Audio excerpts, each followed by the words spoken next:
بود.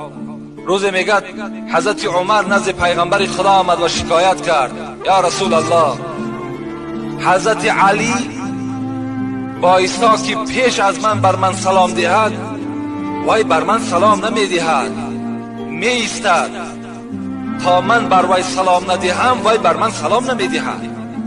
پیغمبر خدا: علی در 30 سال از من خورد است. گفت رسول اکرم میگد علی را فریاد کردن: علی، چرا تو با عمر در اول سلام نمیدهی؟